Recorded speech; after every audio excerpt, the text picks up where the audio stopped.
형제자 여러분 안녕하세요. 오늘 9월 11일 수요일 아무 열매도 없는 영적 궁핍의 때라는 제목으로 사사기 6장 1절부터 10절까지를 묵상합니다. 1절 이스라엘 자손이 또 여호와의 목전의 악을 행하였으므로 여호와께서 7년 동안 그들을 미디안의 손에 넘겨주시니.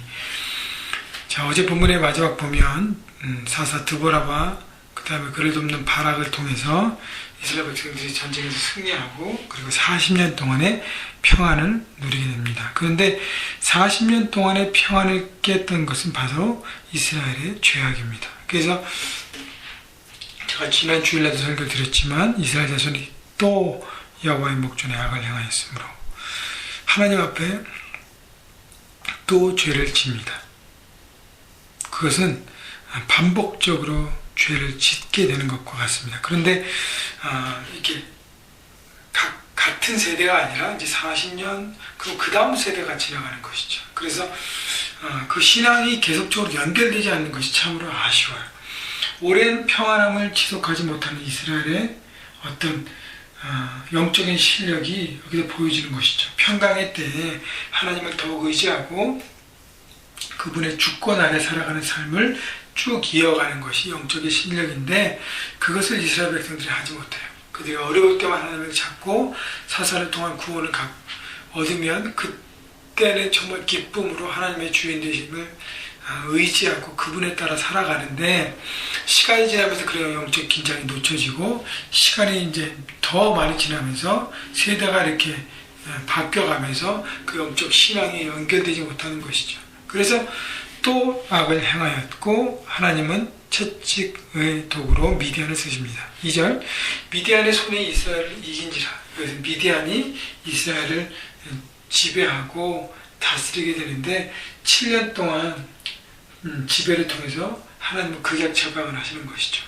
그래서 사람이 얼마나 안둔합니까? 피부에 닿지 않으면 깨닫지 못하기 때문에 우상을 섬기고 하나님을 따라가지 않고 그 땅의 우상에 집중돼서 자기의 소유와 만족을 위해 사는 삶이 얼마나 허망한 것인가를 깨닫게 해주시는 것이죠. 3절 이스라엘이 파종한 때면 미디안과 아말렉과 동방 사람들이 치러 올라와서 미디안을 혼자 와서 공격하는 것이 아니라 아말렉과 다른 사람들을 함께 연합해서 옵니다.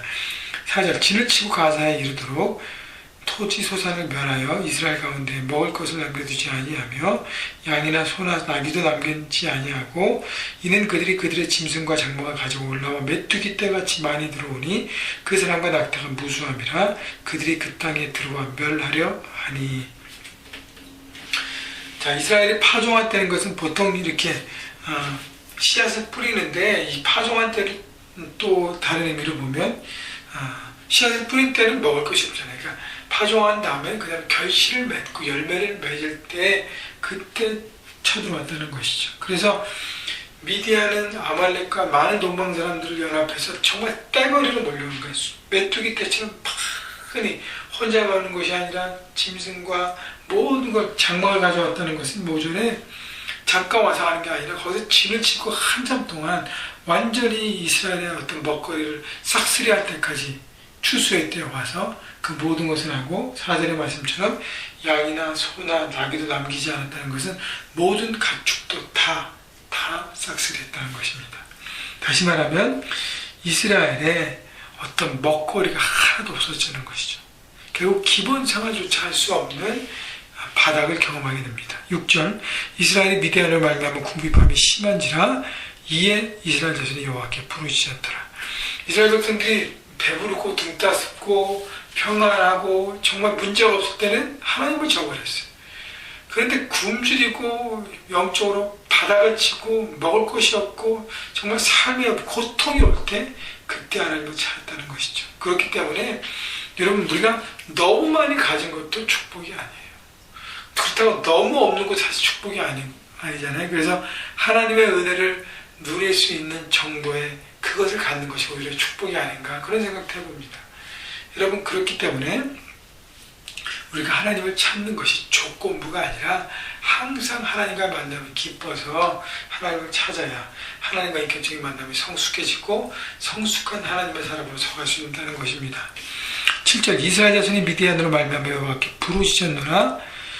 그냥 기도하는 것이 아니라 cried out, 부르짖었어요. 크게 기도했습니다. 8절 여호와께서 이스라엘 자손에게 한 선지자를 보내시니 여지껏은요 이스라엘 백성들이 부르짖으면 하나님께서 사사를 보내셔서 그 대적을 물리치게 하시고 구원하십니다. 그런데 지금은 하나님이 사사 이전에 선지자를 보내세요. 선지자는 하나님의 메시지를 전하는 메신저입니다. 자, 그가 무슨 얘기를 했는지 보십시다. 그가 그들에게 이르되 여호와께서 이같이 말씀하시기를 이스라엘 하나님 내가 너희를 애굽에서 인도하여 내며 너희를 그 종 되었던 집에서 나오게 하여 애굽 사람의 손과 너희를 학대하는 모든 자의 손에서 너희를 건져내고 그들을 나의 앞에서 쫓아내고 그 땅을 너희에게 주었으며 하나님이 누군지를 깨달을 것을 먼저 말씀하십니다. 그냥 덮복되고 사사를 보내서 대적을 구원하고 이스라엘의 기도 제목을 들어주는 것 크게 문제가 아니에요. 왜냐하면 기도 제목만 들으면 하나님과의 어떤 관계적 인격적인 부분이 회복이 되지 않습니다. 문제 해결은 두 번째, 하나님은 우리와 하나님과 관계가 회복되길 원해요. 그래서 이스라엘 백성들이 하나님이 누군지 지금 세대가 많이 지났기 때문에 깨닫게 하시는 것입니다. 내가 너희 조상들이 애굽에 종사했을 때 건져내서 구원해서 자유를 주고 광야를 통과하게 하고 이제 언약 백성으로 약속의 땅 가나안, 지금의 땅을 주어서 정복전쟁을 통해서 이기게 하는 하나님입니다. 가나안에 있는 모든 이방신들을 파하고 승리케 하는 하나님이다라는 것을 알라는 것이죠. 10절 내가 또 너에게 이르기를 나는 너희의 하나님 여호와니 나는 너희 하나님 여호와니 바로 이스라엘 백성들에게 너희의 하나님 퍼스널 갓이라는 것, 인격적인 만남이 하나님께서 기대하시고 바라보신다는 것을 말씀하십니다. 산 사람의 하나님이 아니에요. 나의 하나님이 되어야 하는 것이죠. 너희가 거주하는 아브리 사람의 땅에 신들을 두려워하지 말라 하였으나 너희가 내 목소리를 듣지 않았느니라 하셨다 하니라. 자, 하나님께서 말씀하신 것은 이방의 신들, 지금 너희의 공격하는 그 신들을 두려워할 필요 없다는 것이죠. 두려워하는 것은 하나님을 의지하지 않고 물질과 소유를 의지하니까 거기에 매달려서 이방을 쫓아갈 수밖에 없었다는 것입니다. 그래서 하나님의 목소리, 그 하나님 말씀을 듣지 않았다고 하나님께서 선지자에게서 말씀하시는 것이죠. 그래서 하나님께서 원하시는 것은 대화예요. 끊임없는 대화, 인격적인 만남. 자, 이것을 통해서 하나님의 뜻을 늘 발견하는.